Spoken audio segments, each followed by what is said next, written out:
හරි ඩයිසැකරයිඩ් ගැන කතා කරමු නමයි. ඩයිසැකරයිඩ් ගත්තට පස්සේ මොනොසැකරයිඩ් අණු දෙකක් එකතු වෙලා. මොනොසැකරයිඩ් කියන සරල ආකාරයෙන් අණු දෙකක් එකතු වෙලා තමයි ඩයිසැකරයිඩ් අණු හැදෙන්නේ තමයි. හරිද? ඩයිසැකරයිඩ් අණුවක් හැදෙන්නේ මොනොසැකරයිඩ් කියන සරල අණු ආකාරයෙන් අණු දෙකක් එකතු වෙලා. හරිද? හරි. එතකොට තමයි මේ ඩයිසැකරයිඩ් ගත්තට පස්සේ අපිට දැන් සමීකරණයක් විදිහට ලියන්න පුළුවන් නම් කොහොමද මොනොසැකරයිඩ් අණු දෙකක් එකතු වෙලා අපි මෙන්න ලියන්න ගමු. ඩයිසැකරයිඩ් ඩයිසැකරයිඩ් ගත්තට පස්සේ ළමයි මොනොසැකරයිඩ් අණු දෙකක්. ඔන්න එන්න එක මොනොසැකරයිඩ් අණුව අනිත් මොනොසැකරයිඩ් අණුව මෙන්න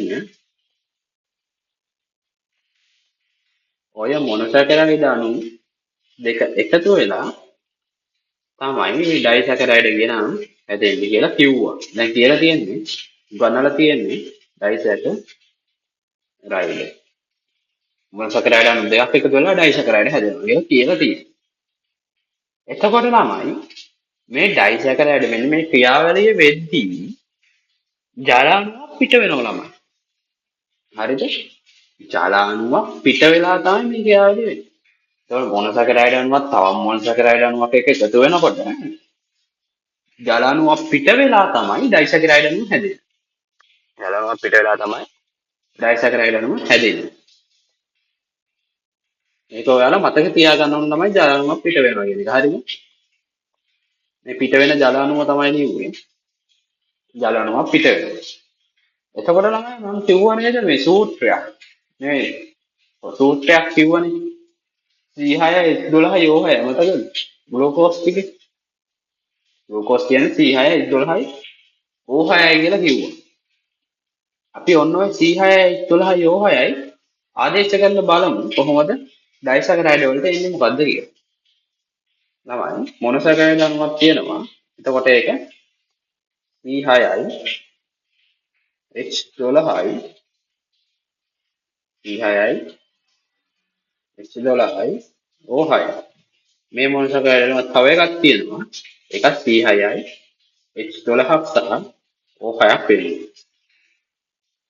ඔය අණු මේ කියන්නේ දැන් ඔය අණු දෙක එකතු වුණාට පස්සේ මේකෙන් මොනොසැකරයිඩ් අණු දෙක කීයක් එන්න ඕනද? C කීයක් එන්න ඕනද? 12යි. හයිඩ්‍රජන් 24යි. ඔක්සිජන් ආයෙ 12යි. හරිද? එතකොට ළමයි ඔය විදියටම ඔය ටික ඩයිසැකරයිඩ් වෙන විදියක් නැහැ. මොකද මේ කොටසින් ළමයි මෙන්න මේ එකතු වෙච්ච කොටසින් ජලාණුවක් විදියට H2O පිට වෙනවනේ. එතකොට ඒක ළමයි ඉවත් වෙන්න එපේ. H2O. එතකොට ළමයි හයිඩ්‍රජන් දෙකක් අඩු වෙන්න ඕන. ඔක්සිජන් එකක්.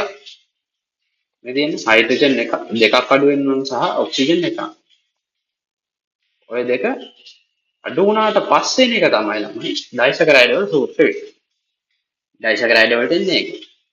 එතකොට ළමයි කාබන් අඩුවීමක් වෙන්නේ නැහැ. කාබන් 12යි. හයිඩ්‍රජන් 24න් දෙකක්. මේ 24න් ළමයි දෙකක් අඩු වෙනවා කියන්නේ 22යි. හයිඩ්‍රජන් 22යි. ඔක්සිජන් 12න් එකක් අඩු වුණාට පස්සේ ළමයි කීයද? 11යි. ඔක්සිජන් 11යි. එතකොට ළමයි මේ ඩයිසැකරයිඩ් වල සූත්‍රය තමයි මෙන්න මේ. C12යි H22 සහ O11. C12යි H22 සහ O11. O11 තමයි හරිද? ඔන්න ඔය විදිහට තමයි ඔක හැදුනේ. හරිද? මම අමතර තම කන්න. ඔය විදිහට තමයි ඔක හැදුනේ. හරිද? ඊට පස්සේ ළමයි ඩයිසැකරයිඩ් දැන් හැදිස්ට් දෙක මොනොසැකරයිඩ් දෙකක් එකතු වුණා. ජලාණුවක් පිට කරමින් ඩයිසැකරයිඩ් හැදෙනවා. ඔය ක්‍රියාවලිය තමයි ළමයි ඕනම ඩයිසැකරයිඩයක් හැදෙන්නේ. හරිද? ඕනම ඩයිසැකරයිඩයක් දැන් මෝල්ටෝස් හැදුනත්, සුක්‍රෝස් හැදුනත්, ලැක්ටෝස් හැදුනත් ළමයි ඔය විදිහටම මොනොසැකරයිඩ් දෙකක් එකතු වෙනවා. මම කියන්නම් එක දේ හැදෙන්න මෝල්ටෝස් හැදෙන්නේ මෙන්න මේවා, සුක්‍රෝස් හැදෙන්නේ මෙන්න මේවා එකතු වුණාම, ලැක්ටෝස් හැදෙන්නේ මෙන්න මේවා එකතු වුණාම. කියන්නම් එතකන් ඉන්න. එතකොට ඒව හැදෙන්නේ මොනොසැකරයිඩ් අණු දෙකක් එකතු වෙලා ජල අණුවක් පිට කරමින් ඩයිසැකරයිඩයක් හැදෙනවා. මම හරිද? ඩයිසැකරයිඩයක් හැදෙනවා. ප්‍රධාන ඩයිසැකරයිඩ් එක ඇත්තට පස්සේ ළමයි වර්ග තුනක් තියෙනවා. ඒ තුනම ගන්නවල ඉවරයි. ඒ තුනම ගෙන්නුවා මෝල්ටෝස්, සුක්‍රෝස් සහ ලැක්ටෝස්. ඒ පිළිවෙලට මතක තියාගන්න කියලා තියෙනවා. ඊට පස්සේ ওই ඩයිසැකරයිඩ් වල ලක්ෂණ ගැන කතා කරන්නේ. ලක්ෂණ ටික. අපේ මේ මොනවාද ග්ලූකෝස් ගැන කතා කරලා ළමයි. ග්ලූකෝස් නේ මොනොසැකරයිඩ් ගැන සෝරි. මොනොසැකරයිඩ් ගැන ලක්ෂණ ගැන කතා කරා. මොනොසැකරයිඩ් වල ලක්ෂණ ගැන කතා කරා. ඒ වගේම දැන් ඩයිසැකරයිඩ් වල ලක්ෂණ ගැන කතා කරනවා. හරිද? ඩයිසැකරයිඩ් ගත්තම ළමයි ඩයිසැකරයිඩ් ජලය හොඳින් දිය වෙනවා. ඩයිසැකරයිඩ් ජලය හොඳින් දිය වෙනවා. ඊට පස්සේ ළමයි මේ ඩයිසැකරයිඩ් ගත්තම ළමයි ඩයිසැකරයිඩ් ස්පටිකමය ස්වරූපයක් තියෙනවා. ඊට පස්සේ ඩයිසැකරයිඩ් ගත්තම ළමයි ඩයිසැකරයිඩ් පැණි රස. ඇයි ළමයි මම මේ තුනම කියද්දි ඩයිසැකරයිඩ් කියලා කිව්වේ. එතකොට මේ වගේ වෙන එකක් ගැන කියන්න ඕනේ. ඔය විදිහටම ලක්ෂණ ඔව් ළමයි මොනොසැකරයිඩ්. එතකොට ළමයි අමුතුවෙන් ඩයිසැකරයිඩ් වල ලක්ෂණ කියන මතක තියාගන්න දෙයක් නැහැ මොකද? මොනොසැකරයිඩ් වල උගන්නපු ලක්ෂණ තමයි. ෆ්‍රී ඔයාලට ෆ්‍රී මේ ලක්ෂණ ටික ෆ්‍රී හම්බෙන්නේ. ඩයිසැකරයිඩ් වල ලක්ෂණ. මොනොසැකරයිඩ් වල ලක්ෂණ ටික තුන මතක නම් ඒ තුනම තමයි ආයි ඩයිසැකරයිඩ් වල තියෙන්නේ. ජලය හොඳින් දිය වෙනවා. ස්පටික ස්වරූපය. ආයි මේ පැණි රස. හරිද? ඕනම් මේ ඩයිසැකරයිඩ් මේ ස්පටික ස්වරූපයෙන් ළමයි මේ සීනි. ඔයාලා පාවිච්චි කරන ඔය මේ සීනිය. සීනි තියෙන්නේ. ඒ හදනකොට එහෙම දාන්න. ඔය සීනි ළමයි කැට කැටනේ ගෙදරට ගේන්නේ. සීනි කුඩු ගේන්නේ නැහැ නේ ඔයවා. ඒ සීනි කියන්නේ ළමයි සුක්‍රෝස්. සුක්‍රෝස් කියන්නේ ඔය සී ගෙදරට ගේන සී. එතකොට ඒකෙන් මතක තියාගන්න පුළුවන් ළමයි මේක ස්පටික රූපී වේගන. ස්පටිකනේ ස්වභාවයක් තියෙනවා. හරිද? ඒ සීනි ළමයි ඊළඟ ළමයි සීනි වලින්ම ගේම ගන්න පුළුවන්. ඔයාලට මොනොසැකරයිඩ් ලක්ෂණ මතක නැහැ කියන්නකෝ. ඔයාලට හැබැයි මතකයි ළමයි මෙන්න මෙහෙම. මම මේ මතක තියාගන්න ක්‍රමයේ කියලා දෙන්නේ. මතක තියාගන්න ක්‍රමය. ඔයාලට මතකයි මොනොසැකරයිඩ් වල ලක්ෂණ ටික සමානයි ඩයිසැකරයිඩ් වල ලක්ෂණ වලට. ඔය ඩයිසැකරයිඩ් වල තිබ්බ සුක්‍රෝස් කියන එක ගෙදරට ගේන සීනි කියලා මතකයි. ඒක මතක හිටින්න ඕන තමයි. ඒක මතක තියාගන්න ඕන. හරිද? මතක හිටින්න නැත්නම් මතක තියාගන්න. ඔය සුක්‍රෝස් කියන්නේ ගෙදරට ගේන සීනි. එතකොට ගෙදරට ගේන සීනි ගැන මතක් කරගත්තට පස්සේ ඔය ලක්ෂණ තුනම ගන්න පුළුවන්. සීනි කාලා බලන්න පුළුවන් ගමන්. කාලා බලලා තියෙනවනේ ඕන කෙනෙක් තමයි. සීනි වල මේ පැන රස නැහැ කියලා දන්නේ. සීනි පැන රසයි කියලා තමයි හැමෝම දන්නේ. කාලා තියෙනවනේ හැමෝම. හරි. එතකොට සීනි පැන රසයි කියන එක එකෙන් ගන්න පුළුවන්. එතකොට ළමයි ගෙදරට කියන කැට කැටනේ සීනි තියෙන්නේ. කැටනේ තියෙන්නේ. ওই සීනි එතකොට ස්පටිකම රූපී කියලා ගන්නත් පුළුවන්. සීනි දැක්කට පස්සේ ස්පටිකම රූපී කියන එක ගන්න පුළුවන්. එතකොට ලක්ෂණ දෙකක් අරින්නේ. එතකොට ළමයි ඔක මේ උණු වතුරේ දැන් ඔයාලා තේ හදනකොට දිය කරනවා. එතකොට ජලය හොඳින් දිය වෙනවා. කැට කැට තියෙන ළමයි ඒක බොද්දි වෙන්නේ. එහෙම තියනවා ළමයි මේ අධික විදියට සීනි දාවට පස්සේ අර මේ ද්‍රාවණය සංතෘප්ත වුණාට පස්සේ වලට ගන්නනවා. මේ ඊට පස්සේ දිය වෙන්නේ නැහැ ළමයි. දිය වෙන ප්‍රමාණයක් තියෙන. ප්‍රමාණයට දාවට පස්සේ දිය වෙනවනේ ළමයි. හොඳට දිය වෙනවා. ජලය හොඳින් දිය වෙනවා මේ සීනි. එතකොට ඔය සීනි වලින් ළමයි මොනොසැකරයිඩ් වල ලක්ෂණ තුනක් පුළුවන් වෙනවා ඩයිසැකරයිඩ් වල ලක්ෂණ තුනක් පුළුවන්. එතකොට ළමයි අර එක ගලෙන් කුරුල්ල දෙන්නෙක් බා ගන්න පුළුවන් සීනයක් තියෙනවා. මතක තියෙන්න ඕන කරුණු දෙකයි. කරුණු දෙකයි මතක තියෙන්නේ. පළවෙනි කරුණ තමයි ළමයි මොනොසැකරයිඩ් වල ලක්ෂණ තුන ඩයිසැකරයිඩ් වල ලක්ෂණ තුනට සමානයි කියන්නේ. ඩයිසැකරයිඩ් වල සුක්‍රෝස් කියන්නේ සීනි කියන එක තමයි දෙවෙනි කරුණ. ගෙදරට ගෙන සීනි තමයි ඩයිසැකරයිඩ් වල සුක්‍රෝස් කියන්නේ කියන එක මතක තිබ්බනම් හරි. හරි. අන්න එහෙමයි ළමයි කටපාඩම් කරවන්න කියන එක ළමයි මේ හැම දෙයකම මම දාන්නේ නැහැ ළමයි. අර ගන්න පුළුවන් දේවල් එදිනෙදා ජීවිතේ ගන්න පුළුවන් දේවල් අපි මේ ළමයිට ගන්න පුළුවන් ආකාරයට කියලා දෙන්න. එතකොට ළමයි හැමදේම පාඩම් කරන්න දෙන්නේ ගන්න මේ පාඩම් කරගන්න තියෙන ප්‍රමාණය අඩු වෙනවා. එතකොට ළමයිට ලේසි වෙනවා. හරි. ඊට පස්සේ ළමයි මේ මෝල්ටෝස් ෆ්‍රුක්ටෝස් සහ ලැක්ටෝස් ගැන වෙන වෙනම කතා කරන්නේ. මෝල්ටෝස් සුක්‍රෝස් සහ ලැක්ටෝස් ගැන වෙන වෙනම කතා කරනවා. මුලින්ම අපි මෝල්ටෝස් දැන් උගන්නු පිළිවෙලටනේ මම උගන්වන්නේ. ඒ වගේම තමයි කතා කරන්නත් ඕන පිළිවෙලට. ඒකට තමයි මෝල්ටෝස් ගැන කතා කරන්නේ. මෝල්ටෝස් කොහෙද තියෙන්නේ ළමයි සාමාන්‍යයෙන්?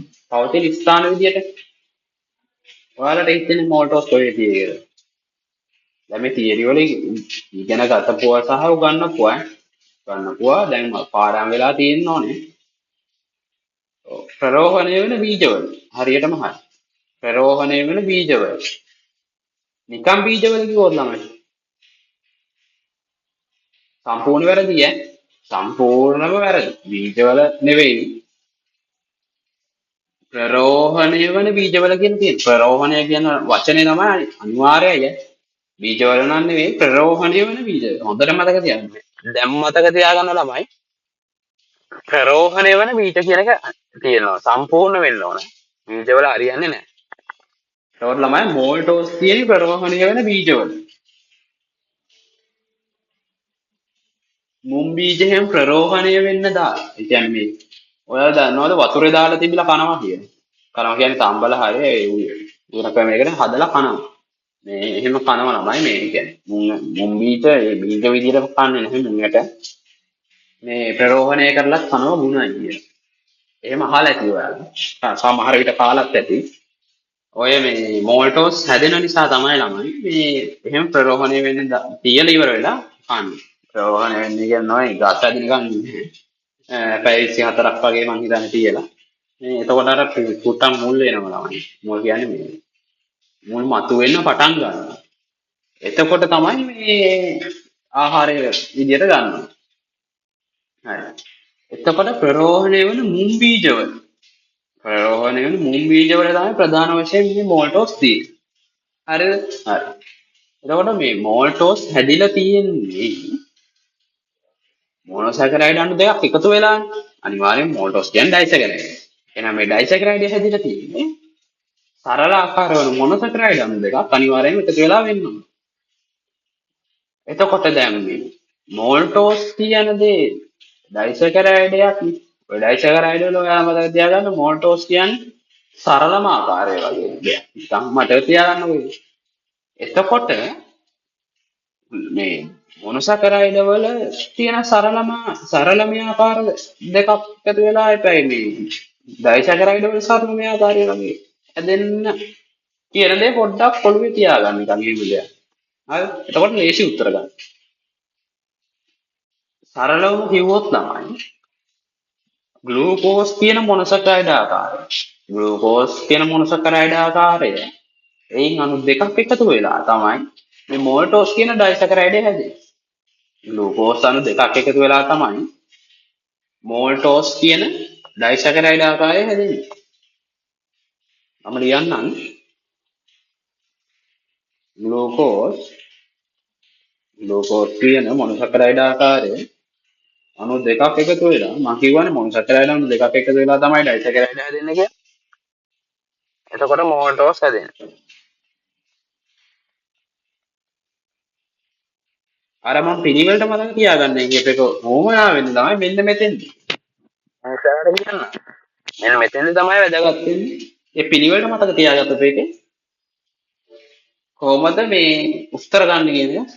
ඉතින් මේක මතක තියාගන්නේ කොහොමද කියන එකට උදව් වෙන්නේ මෙන්න මෙතෙන්දී. හරිද? හරි. ග්ලූකෝස් අණු දෙකක් එකතු වෙලා. ඊට පස්සේ ළමයි මම මේ ටික ඔක්කොම උගන්වලා ලැක්ටෝස් සුක්‍රෝස් ඔය ටික ඔක්කොම උගන්වලා ළමයි ඉවර වෙලා මම මේ ගැළපීම කියලා දෙන්නම්. හරිද? හරි. අපි ටික ටික කරුණු එකතු කරන් යමුකෝ. මම අවසානයේ ෂෝට් නෝට් එකකුත් හදනවා. එතකොට මේ ටික ආයෙ කියලා දෙන්නම්. හරිද? මේ ගන්න. මේක මතක තියාගන්න එපා ළමයි. දැන් මතක තියාගන්න එපා ගන්න වෙන්නේ. හරිද? ඊට පස්සේ ළමයි ලැක්ටෝ මේ මෝල්ටෝස් ගැන කතා කරා. ඊළඟට තියෙන අපේ පිළිවෙලේ සුක්‍රෝස්. හරිද? සුක්‍රෝස්. මෝල්ටෝස් සුක්‍රෝස් නේ. හරි. ඔය සුක්‍රෝස් ගත්තට පස්සේ නෝ සුක්‍රෝස් දැන් මම ටිකකට කලින් කොහෙද තියෙන්නේ කියන්නේ. ඒ තියෙන තැන කියලා ළමයි. ඒ තියෙන තැන දැන් ඔයාලා දන්නවා. එතකොට ඒක ගැන හිතලා මේ ලක්ෂණ ටික මතක් කරගන්න විදියක් කිව්වා. මොනොසැකරයිඩ් වල ඩයිසැකරයිඩ් වල දෙකේම ලක්ෂණ ගැන මතක් කරගන්න විදියක් කිව්වා. ඔව්. සුදු සීනි වල තමයි ළමයි මේ සුක්‍රෝස් තියෙන්නේ. කිව්වා වගේම සුදු සීනි වල තමයි මේ සුක්‍රෝස් තියෙන්නේ.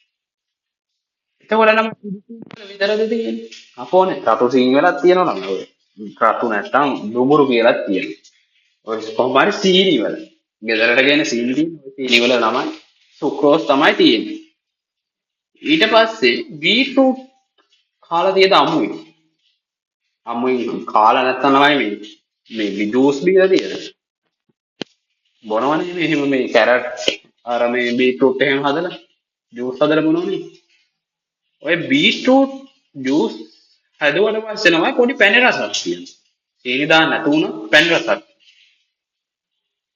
ඔය බීට්‍රූට් වල ළමයි මේ තියෙන්නේ මෙන්න මේ සුක්‍රෝස්. ඔය පැණි රස ඉන්නේ ළමයි ඔය මේ සුක්‍රෝස් තියෙන නිසා. සුක්‍රෝස් තියෙන නිසා තමයි බීට්‍රූට් වල පැණි රස තියෙන්නේ. ඒ නිසා තමයි ළමයි දියවැඩියාව තියෙන රෝගීන්ට මේ බීට්‍රූට් වගේ දේවල් කන්න දෙන්නේ. බීට්‍රූට් කන්න දෙන්නේ නැත්තේ ඒ නිසා. බීට්‍රූට් කියන්නේ ළමයි රතු වල. සමහරව කියන්නේ රතු වල කියලා. මේ බීට්‍රූට් කිව්වට පස්සේ බලන්න නැති මේ මොනවද කියන්නේ? රතු වල ළමයි. හරිද? ආයෙ ළමයි උක්කල. දැන් මේ සීනි හදන්නේ උක්කල ඉන්නේ. එහෙනම් ළමයි මේ සීනි වල තියෙන සුක්‍රෝස් නා. මේ උක්කස් වල තියෙන ඕනත් සුක්‍රෝස් නේ. උක්කල තියෙන්නේ සීනි ආකාරය තමයි සුක්‍රෝස්. ආයෙ ළමයි මේ පළතුරු වල තියෙනවා. පළතුරු වල තියෙනවා. ආයෙ ඉතින් ෆ්ලෝයමීය යුසේ අඩංගු වෙනවා. ෆ්ලෝයමීය යුසේ ඒ මොනවද සර් ඒ? ඔව්.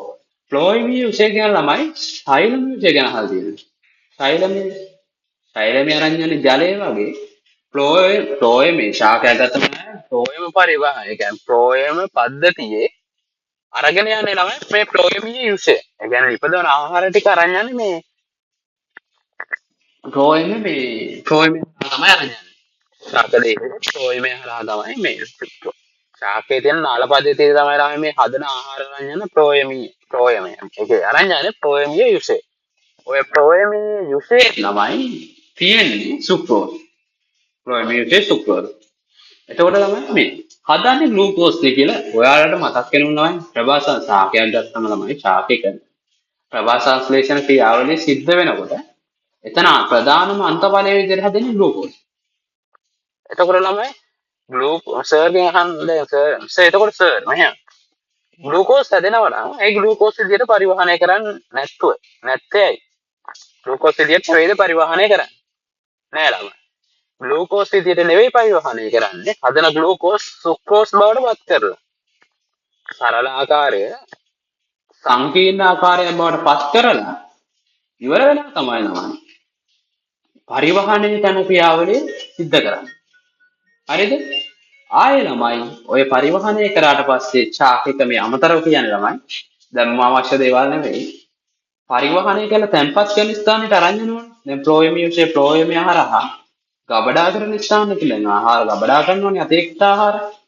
ඔය ගබඩා කරන ස්ථානයේදී තැන්පත් යන ළමයි ආයි මේ පොලිසැකරයිඩ් ආකාරයක් කරන. මීටත් වැඩි ඩයිසැකරයිඩ් වලට වඩා සංකීර්ණ ආකාරයක් කරන පිස්ටේ විදිය. පිස්ටේ විදිය ළමයි ගබඩා කරන්නේ. ඔය ක්‍රියාවලිය ළමයි පොඩ්ඩක් ඔළුවේ තියාගන්න. මොකද ඉස්සරහට ඕන වෙන එක හැදෙන්නේ ළමයි ශාකයක මේ ආහාර නිපදවන්නේ ග්ලූකෝස් විදියට. හැබැයි පරිවහනය කරන්නේ සුක්‍රෝස් විදියට. ළමයි ඊට පස්සේ අවසානයේ තැම්පත් කරන්නේ ගබඩා කරන්නේ පොලිසැකරයිඩ් ආකාරයක් කරන පිස්ටේ විදියට. ඔතන නාය ප්‍රශ්නයක් අහලා තියෙනවා. ඒ නිසා තමයි මම ඒක හොඳට ඔළුවට යන විදියට කියලා දුන්නේ. ඔය තුන අහලා තියෙනවා ළමයි ප්‍රශ්නයක් මම පෙන්නන්නම් ඉස්සරහට. ප්‍රශ්නයක් අහලා තියෙනවා ඔය තුන. මේ ශාකයක මුලින්ම අහලා තියෙන්නේ මේ ශාකයක මට මතක විදිහට කියනනම් දල වශයෙන් කියන්නම්. අහලා තිබ්බේ මේ ශාකයක නිපදවන්නේ කොහොමද? මේ ආහාර නිපදවන්නේ කොහොමද? පරිවහනය කරන ආකාරය සහ මේ දැන් කවඩා ගන්න ආකාරය. ඔය තුන මතක නම් ළමයි උත්තරය ඇති. ඔය ක්‍රියාවලිය මතක නම් උත්තරය ඇති. ඕනම මම මතක තියාගන්න මෙහෙම තියන්න. හැදෙන්නේ ළමයි කොහොමත් මුලින්ම ඕනම දෙයක් හැදෙන්නේ ළමයි සරලම ආකාරයෙන්. ඕනම දෙයක් හැදෙන්නේ ළමයි සරල අණු එකතු වෙලා සරලම ආකාරයෙන්. එතකොට ළමයි හැදෙන්නේ සරලම ආකාරය වෙන ග්ලූකෝස්. ඊට වැඩි සංකීර්ණ ආකාරයක් වෙන මධ්‍යස්ථ මට්ටමේ තියෙන සංකීර්ණ ආකාරයක් වෙන සුක්‍රෝස් විදියට තමයි ළමයි පරිවහණය වෙන්නේ. ඊට පස්සේ තමයි අවසාන තැන්පත් වෙන්නේ සංකීර්ණ ආකාරයක් කරන පොලිසැකරයිඩයක් තමයි පිස්ටේ විදියට. හරිද? පිස්ටේ විදිය තමයි තැන්පත් වෙන්නේ. ඒක තමයි ළමයි අලබතල වල පිස්ටේදී. පිස්ටමේ ආහාර අලබතල ගවඩා කරලා තියෙන පිස්ටේ විදිය. හරි. හරි. එතකොට මෝල්ටෝස් ගැන කතා කරා ළමයි. සුක්‍රෝස් ගැන කතා කරා. එතකොට සුක්‍රෝස් වල සූත්‍රෙත් මම මෙතෙන්ද කියන්නම්. අපි ආයෙ පස්සේ කතා කරනවා ළමයි. සුක්‍රෝස් හැදෙන්නේ ළමයි ග්ලූකෝස් කියන සරලම මොනොසැකරයිඩ් ආකාරය මොනොසැකරයිඩ් ආකාර දෙකක් එකතු වෙන්නේ. ඒකෙදි ග්ලූකෝස් කියන සරලම මොනොසැකරයිඩ් ආකාරයයි ග්ලූකෝස් ඔයාලා දන්න එක. ඊළඟට ළමයි ෆ්‍රුක්ටෝස් කියන මොනොසැකරයිඩ් ආකාරය එකතු වෙනවා. ෆ්‍රුක්ටෝස් නැත්නම් ෆ්‍රක්ටෝස් එකතු වෙලා ළමයි හැදෙනවා සුක්‍රෝස්. සුක්‍රෝස්. දැන් අපි කතා කරමු සුක්‍රෝස්. පිට වෙනවා ළමයි ජල අණු. ජල අණුව පිට වෙනවා. එතන දාමු අපි ජල අණු මේව සම්පූර්ණ කරේ නැත්නම් ළමයි ආයෙ කියලා දෙන්න නිසා. ජල අණුව දාන්න නැතුව පස්සේ ආයෙ ඉතින් දැම්මා. හරි. ජල අණුව. ඊට පස්සේ ළමයි ඊළඟ ආකාරය ගැන කතා කරමු. අවසානම ආකාරයේ ඩයිසැකරයිඩ් වල අවසානම ආකාරය ළමයි මොකද්ද මේ ලැක්ටෝස්. මම මොනවා හරි දෙයක් මීට කලින් ලැක්ටෝස් ගැන කිව්වා නේද? මතක් කරන්න බලන්න. මතකයි කියන්න බලන්න. මම කිව්වා ළමයි මේ ඩයිසැකරයිඩ් ආකාරයක් වන ලැක්ටෝස් උගන්වද්දි දෙයක් කියන්නම් කියලා. මතකද? ඔව්. මේ ලැක්ටෝස් ගත්තමත් ළමයි කිරි ආහාරවල තමයි අඩංගු වෙන්නේ. මීට කලින් කිරි ආහාර ගැන කියපු දෙයක් කියන්න බලන්න. මොනොසැකරයිඩ් වල ඔව් ගැලැක්ටෝස් තුත් අඩංගු වෙන්නේ කිරි ආහාරවල. ඒ වගේම ලැක්ටෝස් තුත් අඩංගු වෙන්නේ කිරි ආහාරවල. හරිද? හරි. ඔය ග්ලූකෝස් තුයි ගැලැක්ටෝස් තුයි හරිද? එකතු වෙලා ලැක්ටෝස්. හරිද? ලැක්ටෝස් සහ ජලය හැදෙන්නේ. හරිද ළමයි? හරි. මේ හරි. ග්ලූකෝස් තුයි ගැලැක්ටෝස් තුයි එකතු වෙලා තමයි ලැක්ටෝස් සහ ජලය හැදෙන්නේ. හරිද? ඔය ක්‍රියාවලිය ඉස්සරහට යන්නම කියන්නේ ග්ලූකෝස්තුයි ගැලැක්ටෝස්තුයි කියන මොනොසැකරයිඩ් ග්ලූකෝස් සහ ගැලැක්ටෝස් කියන මොනොසැකරයිඩ් ආකාර දෙක එකතු වෙලා ලැක්ටෝස් කියන ඩයිසැකරයිඩ් ආකාරය හැදෙනවා. එතකොට ළමයි ලැක්ටෝස් කියන ඩයිසැකරයිඩ් සංකීර්ණ ආකාරය ඒක ළමයි මේ ජීර්ණයට හරි කොහොම හරි අපි මේ පිටිපස්සට ප්‍රතික්‍රියාව කරනවා. ලැක්ටෝස් ජීර්ණයට ලක් කරනවා. හැදෙන්න ඕන ළමයි ගැලැක්ටෝස් සහ ග්ලූකෝස් කියන එක. නේ එහෙම වෙන්න ඕන ග්ලූකෝස් සහ ගැලැක්ටෝස් තමයි එකතු වෙලා හැදෙනවා නම් ආයේ පසු ප්‍රතික්‍රියාව කරනකොට ගැලැක්ටෝස් සහ මේ ග්ලූකෝස් කියන දෙකම ආයේ නිපද වෙන්න ඕනේ. හරිද? හරි. මේ මම ඒකත් ලියලා ඉන්නවා හරිද? ග්ලූකෝස් තුයි ග්ලූකෝස් අණුවක් ගැලැක්ටෝස් අණුවක් එක එකතු වෙලා ගැලැක්ටෝස් අණුවක් එක එකතු වෙලා හැදෙනවා ළමයි ලැක්ටෝස් සහ ජල අණුවක් පිට වෙනවා. හරිද? වතුර බලයක් විදිහට ජල අණුවක් හැදෙනවා. එතකොට ඔය ගත්තම ළමයි මේ ලැක්ටෝස් කියන එක ළමයි පැණි රසක් නැහැ. පැණි රසක් නැහැ. එතකොට ශාකවල නැති සීනි ආකාරයක් ගැන ඔයාලගෙන් අහුවොත් ලියන්න ඕන ළමයි ලැක්ටෝස්. ශාකවල නොමැති ඩයිසැකරයිඩ් ආකාරය තමයි ළමයි ලැක්ටෝස්. හරිද? පැණි රසක් නැහැ. ඒක ලක්ෂණය තමයි පැණි රසක් නැති එක. ශාකවල නොමැති එකම මේ සීනි ආකාරය. සීනි ආකාර වලින් ළමයි අහුවොත් ශාකවල නොමැති එකම ඩයිසැකරයිඩ් ආකාරය. උත්තරය තමයි ළමයි ලැක්ටෝස්. කෙලින්ම උත්තරේ ලැක්ටෝස්. හිතන්න දෙයක් නැහැ කෙලින්ම ගන්න පුළුවන්. එතකොට ළමයි කිරි ආහාර කියනවා ළමයි මේ කිරි ඒ වගේ දේවල්. කිරි ආශ්‍රිත නිෂ්පාදනවල කිරි ආහාරවල තමයි මේ ලැක්ටෝස් තියෙන්නේ. හරිද? හරි. එතකොට ළමයි දැන් ඩයිසැකරයිඩ් ආකාර ටික කතා කරලා ඉවරයි. එතකොට දැන් මේ අවසාන ෂෝට් නෝට් එක ගහන්න කලින් මම එකක් කියලා ඉන්නම්. මෙන්න මේ සමීකරණ ටික ගන්න කොහොමද කියලා. මම කියවනේ ආයෙ කියන්නම් කියන්නේ. ලේසියෙන් ගන්න විදියක් තියෙනවා ළමයි. අන්නේ ගන්න විදිය තමයි දැන් මේ කියන්නේ. හොඳට ફોકસ කරලා අහන් ඉන්න ළමයි වෙන කල්පනාවල ඉන්න එපා. මේක හිතාමත් කරගන්න. මොකද හිතින් උත්තර ගන්නකොට මෙන්න මේ කෙටි ක්‍රමය මතක තියෙන්න ඕන ආරද. හරිද? හරිද? හරි. ඔන්න අහගන්න. එතකොට ළමයි මං කිව්වා මොනොසැකරයිඩන් දෙකක් එකතු වෙලා ඩයිසැකරයිඩයක් සහ ජලනුවක් නිපද වෙන්නේ කියලා. සංකීර්ණ ආකාරයෙන් ඩයිසැකරයිඩයක් සහ ජලනුවක් පිට වෙනවා කියලා. එතකොට දැන් අපිට තෝර බේර ගන්න බැරි වෙලා තියෙන ළමයි මේ ඩයිසැකරයිඩ තුනක් පුළුවන්. ඔය හැදෙන ඩයිසැකරයිඩයට මේ හැදෙන්නේ මොන මොන සැකරයිඩන් දෙක එකතු වෙලාද? ඒ සංයෝජනය තමයි මතක තියාගන්න දැන් මේ ලේසි ක්‍රමයක් ඕන වෙලා තියෙන්නේ. හරිද? අපි මුලින්ම එකක් ගමුකෝ ළමයි මෝල්ටෝස්. මුල්ම ආකාරයේ ඩයිසැකරයිඩ් වල කතා කරමු මුල්ම ආකාරයේ මෝල්ටෝස් ගමු. හරිද? හරි. ඔය මෝල්ටෝස් ගත්තට පස්සේ ළමයි ග්ලූකෝස් 3 ග්ලූකෝස් 3 එකතු වෙන්නේ කියලා කිව්වට ඔක මතක තියාගන්න ක්‍රමය කිව්වේ නැහැ. දැන් ඒ ක්‍රමය තමයි මම මේ කියන්න හදන්නේ. හරිද? හරි. අපි මෙහෙම ලියාගමු ළමයි. මොනසැකරයිඩ් ආකාර තුන කියන මතක තියාගන්නේ කියපු පිළිවෙලට කියන්න. පළවෙනි එක ග්ලූකෝස්. හරි. ග්ලූකෝස්. දෙවෙනි එක ෆ්‍රුක්ටෝස්.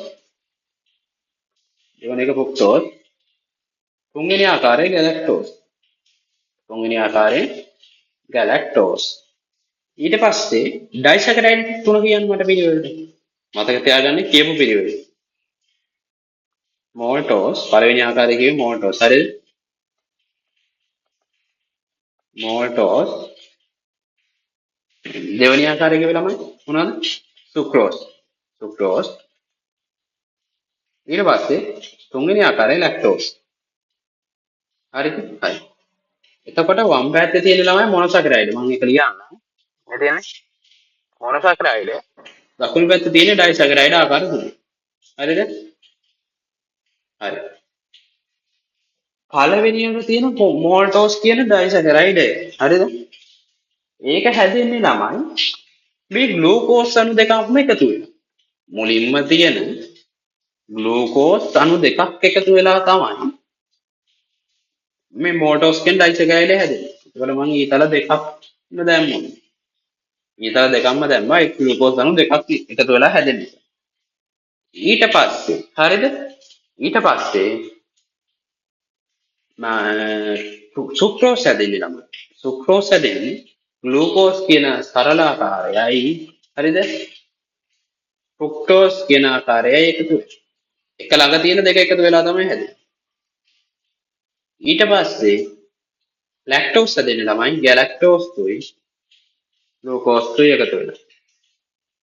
තේරුණා නේද ළමයි? හරි. මම දන්න තේරුණා නේද? හරි. මම මෙහෙම කියන්නේ. ඔය ආකාර තුනේම ඩයිසැකරයිඩ් හරිද? මෝල්ටෝස්, සුක්‍රෝස්, ලැක්ටෝස් කියන ඩයිසැකරයිඩ් ආකාර තුනම හැදෙන ළමයි. මේ එක මොනොසැකරයිඩ් අණුවක් විදිහට එන්නේ අනිවාර්යයෙන්ම ග්ලූකෝස් කියලා මතක තියාගන්න. ග්ලූකෝස් තමයි ඔය ආකාර තුනම ඩයිසැකරයිඩ් ආකාර තුන මෝල්ටෝස්, සුක්‍රෝස්, ලැක්ටෝස් හැදෙන්න මේ දායක වෙන එක මොනොසැකරයිඩ් ආකාරය. එක මොනොසැකරයිඩ් අණුවක් තමයි ග්ලූකෝස්. එතකොට ළමයි ෆ්‍රී නිකම්ම එකක් ලැබුණානේ. පළවෙනි එක අණුවක් ලැබුණා. අනිවාර්යයෙන්ම බය නැතුව ලියන්න පුළුවන් මේ හැම එකේම ග්ලූකෝස් එකතු වෙලා තමයි අනිවාර්යෙන් තව ග්ලූකෝස් තවත් මොනොසැකරයිඩයක් සමග එකතු වෙලා තමයි මෙන්න මේ ඩයිසැකරයිඩ් ආකාර තුන හැදෙන්නේ. එතකොට එකක් හරි. අපිට ෆිල් කරගෙන යන්න තියෙන්නේ ළමයි. මේ තියෙන්නේ මම මෙතනින් පෙන්නන්නම්. මේ තියෙන ග්ලූකෝස් දැක්කනේ. ඔයාලට කලින් ඒක පෙවුන්නේ නැහැ. දැන් පේනවනේ. ග්ලූකෝස්. මම එකම විදිහට ලියලා මේක පෙන්නන්න පුළුවන් වෙන. හරිද? පිළිවෙලට මතක තියාගන්න කිව්වෙත් ඔන්න ඔය නිසාම තමයි. හරිද? හරි. ඊට පස්සේ තමයි අනිත් පැත්තේ ටික බලන්නකො. මේ ටික. ඔයාලට අර කියපු පිළිවෙල ආයේ උඩ ඉඳන් බලලා හැම ගියන් ආවොත් මොකෝ හිතේ. ගැලපෙනවද නේ? ග්ලූකෝස් තියෙනවා මේ. ග්ලූකෝස්, ෆ්‍රුක්ටෝස් සහ ගැලැක්ටෝස්. මතක තියාගත්තේ ඔය පිළිවෙලටනේ. ඊට පස්සේ ළමයි අපි මේ ඩයිසැකරයිඩ් ටික මතක තියාගත්තා තමයි. මේ තියෙන්නේ මෝල්ටෝස්, සුක්‍රෝස්, ලැක්ටෝස්. ඒ මතක තියාගත් පිළිවෙල තමයි තියෙන්නේ. ඔන්න ඔය තුන හැදෙන්නේ ඔය පිළිවෙල වල ටික අනුව තමයි. මම ඔය මතක තියාගන්න ලේසි වෙන්න තමයි ඔය පිළිවෙලට මතක තියාගන්න කියලා කිව්වේ. මෙන්න මේ ටික ඉගෙන ගන්න. ඔයාලට ඉගෙනුවාට පස්සේ මතක තියාගන්න ලේසි වෙන්න එපේ. ගන්නන්න ලේසි ළමයි මේ පිළිවෙලට මතක තියාගන්න. මතක තියාගන්න ලේසි. හරිද? මම ආයෙ කියන්නම් ළමයි මේ ටික ආවෙන විදිය. මේ යාකන විදියෙන් පොඩ්ඩක් මතක තියාගන්න බලමු. මේ තව විදියකට යාකලා දෙන්නම්. මේ රටාව දැන් පේන්න ඕන මම බබාලා නෙවෙයි. මෙතන දැක්කා කියලා. ග්ලූකෝස් මං කියවන්නේ දැන් අනිවාර්යයෙන්ම තියෙනවා. හරිද? ඒ නිසා ග්ලූකෝස් හැම එකටම මං යා කරනවා. ඒකට එක අණුවක් විදියට තියෙන්නේ මොනොසැකරයිඩ් ආකාරයක් විදියට තියෙන ග්ලූකෝස්. ඊළඟ ආකාරයේ විදියට තියෙන ළමයි ඔය තුනම පිළිවෙලට. මෝල්ටෝස් හැදෙන තවත් එකක්. ග්ලූකෝස් එක අණුවක් නෙවෙයි තව ග්ලූකෝස් අණුවක් එකතු වෙනවා. ඒක මම වෙන පාටකින් දාන්නම්. මේ තියෙන්නේ දෙවෙනි ග්ලූකෝස් අණුව. ඊළඟ එකට සෙට් වෙන ළමයි මේ ෆ්‍රුක්ටෝස් එක. අනිත් එකට සෙට් වෙන ගැලැක්ටෝස් එක. හරි. අවසානයේ ඊහිස් ටික දිහා බලුවම බලා ගන්න පුළුවන් නෑ මෙන්න මේ පොළපා මේ කියන්නේ ග්ලූකෝස් අණුවක් තියෙනවා ඒ වගේම ආයි ග්ලූකෝස් අණුවක් එකක් ග්ලූකෝස් අණුවක් තියෙනවා ළමයි සුක්‍රෝස් ඉස්සරහා අනිත් එක තමයි ෆ්‍රුක්ටෝස් ලැක්ටෝස් ඉස්සරහා තියෙන ළමයි ග්ලූකෝස් අණුව සහ ගැලැක්ටෝස් අණුව පේනවද ඔන්න ඔහොම තමයි ඔක මතක තියාගන්න එතකොට ග්ලූකෝස් එතකොට ළමයි මොනොසැකරයිඩ් වල මුල්ම ආකාරයෙන් ග්ලූකෝස් අණු දෙකක්ම එකතු වෙලා මෝල්ටෝස් හැදෙනවා ග්ලූකෝස් අණුව සහ ෆ්‍රුක්ටෝස් අණුවක් එකතු වෙලා සුක්‍රෝස් හැදෙනවා ඊට පස්සේ ග්ලූකෝස් සහ ගැලැක්ටෝස් එකතු වෙලා තමයි ලැක්ටෝස් හැදෙන්නේ ඔන්න ඔය කෙටි ක්‍රමයෙන් තමයි මතක තියාගන්න හරිද ඔය රටාවක් පෙන්නුවේ නිකන් නෙවෙයි ළමයි මේ රටාවට තමයි අපි උනත් මතක තියාගත්තේ ඒ කාලේ හරිද ඒ නිසා තමයි අද මේ වගේ තැනක ඉන්නේ ඒ රටාවට මතක තියාගත්තම ළමයි ටක් ගාලා උත්තර ගන්න ලේසියි මොකද මේ ඔය අහනවනේ ළමයි එතකොට සමීකරණ ලිය මම මේ මතක් කර ඉන්න වෙලාවල් නෑ උත්තරේ ටක් ගාලා ගන්න පුළුවන් MCQ වල එහෙම අහනකොට හරිම ලේසියි ග්ලූකෝස් අණුයක් එකතු වුණා මෝල්ටෝස් හදුණා ග්ලූකෝස් ෆ්‍රුක්ටෝස් එකතු වුණා සුක්‍රෝස් හදුණා ගැලැක්ටෝ මේ ග්ලූකෝස් තු ගැලැක්ටෝස් එකතු වෙලා ලැක්ටෝස් හැදෙනවා මතක තියාගන්න තියෙන මෙච්චරයි ළමයි මේ යා කරන විදිහ මොනවා යා කරන විදිහ විතරයි මතක තියාගන්න යා කරන විදිහ විතරයි මතක තියාගන්න හරිද සරලව එච්චරයි මොනොසැකරයිඩ් වර්ග තුන මතක තියෙන්න ඕන පිළිවෙලට හරිද පිළිවෙල නම් පටලවා ගන්න එපා මම මේ පිළිවෙල මතක තියාගන්න එපා හරිද මේ ග්ලූකෝස් ෆ්‍රුක්ටෝස් සහ ගැලැක්ටෝස් මේ පිළිවෙලට ලියා ගන්න ඕන ආය මෝල්ටෝස් සුක්‍රෝස් ලැක්ටෝස් මේවා ළමයි ලියලිය දැන් මේකවත් ළමයි උත්තරයක් ගන්නදී ලියලිය නැහැ ටික කාලයක් යද්දී ළමයි උඹලගේ ඔළුවේ තමයි මේක නේද ග්ලූකෝස් එකතු වෙලා මෝල්ටෝස් එහා පැත්තේ මුල් මේක මෝල්ටෝස් මේ පැත්තේ මුල් මේක ග්ලූකෝස් එතකොට ග්ලූකෝස් 3 මුල්ම එකෙන් දෙයක් එකතු වෙලා තමයි මෝල්ටෝස් හැදෙන්නේ කියලා මතක තියාගන්න එතකොට ෆ්‍රුක්ටෝස් 3 නෑ ග්ලූකෝස් 3 උඩින්ම තිබ්බ ග්ලූකෝස් සහ දෙවෙනියට තිබ්බ එක ෆ්‍රුක්ටෝස් 2 එකතු වෙලා තමයි එහා පැත්තේ දෙවෙනි එක වෙන මෝල්ටෝස් නෙමෙයි සුක්‍රෝස් හැදෙන්නේ කියනවා මතක තියෙනවා ඊට පස්සේ ළමයි ග්ලූකෝස් මේ පැත්ත වම් පැත්තේ තියෙන උඩම එක ග්ලූකෝස් 3 යටම තිබ්බ ගැලැක්ටෝස් 3 එකතු වෙලා තමයි ළමයි එහා පැත්තේ යටම එක කියන්නේ ඩයිසැකරයිඩ් වල අවසාන ආකාරයෙන් ලැක්ටෝස් හැදෙන්නේ කියලා මතක තියාගන්න මම මේ ඉතින් කිව්වේ ඉතින් ස්ක්‍රීන් එක දිහා බලාගෙන නෙමෙයි ළමයි ඔළුවේ chart එක තියෙනකොට ඒ chart එකෙන් තමයි කිව්වේ මතක තියාගන්න ඕනේ මෙච්චරයි මොනොසැකරයිඩ් ආකාර තුනයි මේ ආකරන දේවල් මොනවත් ඕනේ නැහැ හරිද මේ ආකරන දේවල් ටික ඒව මොනවත් ඕනේ නැහැ ළමයි ඔන්න ඔය දෙපැත්තේ තියෙන ටික මතක තියාගන්නකෝ ඔය දෙපැත්තේ තියෙන ටික මතක තියාගන්න හරිද ඔන්න ඔය ටික මතක නම් ළමයි ගන්න පුළුවන් හරිද ඔය ටික මතක නම් උත්තරය ඇති හරිද යා කරන විදිය හිතින් මතක් කරගන්න තියෙන ග්ලූකෝස් මයි පළවෙනි එකෙන්මයි දෙක හැදෙන මෝල්ටෝස් වලට ඊට පස්සේ පළවෙනි එකයි මේ මෙන්න මේකයි එතන තියෙන ග්ලූකෝස් 3 ෆ්‍රුක්ටෝස් 3 එකතු වෙලා මේ ග්ලූකෝස් 3 ෆ්‍රුක්ටෝස් 3 එකතු වෙලා සුක්‍රෝස් හැදෙනවා කියලා මතක් කරගන්නවා ඊට පස්සේ මේ ග්ලූකෝස් එක ගැලැක්ටෝස් එකතු වෙලා ලැක්ටෝස් හැදෙනවා කියලා මතක් තියෙනවා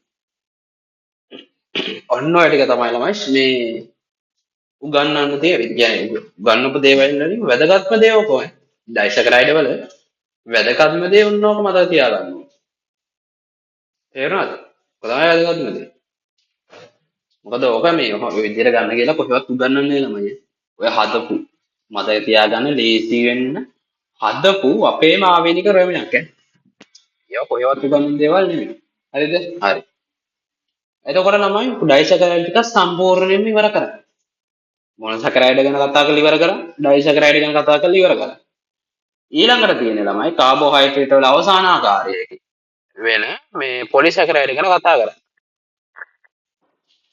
පොලිස් සැකරයිඩ් ගැන කතා කරන්න තමයි තියෙන්නේ. හරිද? හරි.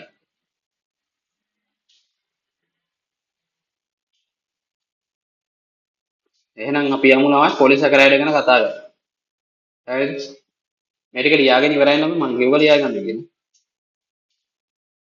ලියාගන්න ළමයි. තා පොඩි වෙලාවක් දෙන්න මේක ලියාගන්න. මේක අර යාකරන විදිහට පුළුවන් නම් ලියාගන්න. මේක යාකරන විදිහත් උඹලට ආවෙන ක්‍රමයක් හදාගන්න බෑ. කියන්නේ හදාගෙන තියෙන උන් ඕන නැහැ මේ විදිහට මතක තියාගන්න. හරිද? මොනවත්ම නැතුව පාඩනුත් නැතුව ඉන්නවනම් අන්න උඹලට තමයි මේක මේ විදිහට මතක තියාගන්න. එතකොට ටක් ගාලා ඕ මේ අර පාඩම් කරපුන් ගානට මේ මතකයි. කටපාඩනුත් නෙවෙයි බොඩි කරුණු ටික මතක තියාගන්න තියෙන්නේ. ඒ ටිකෙන් අනෙත් ටික ගලපලා ගන්න පුළුවන්. මේක තමයි මුලින් අමාරුයි කියලා හිතුණාට මම ඔය කියපු ක්‍රමය.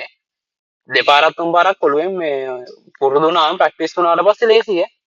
ලේසි කරලා බලන්නකො. බෝර නම් කරලා බලන්න. ලේසි නැද්ද කියලා? උත්තර ගන්නකොට තේරෙයි බලන්න. ප්‍රශ්න වලට උත්තර ගන්නේ තේරෙයි. කොච්චර ලේසිද කියලා. හරි.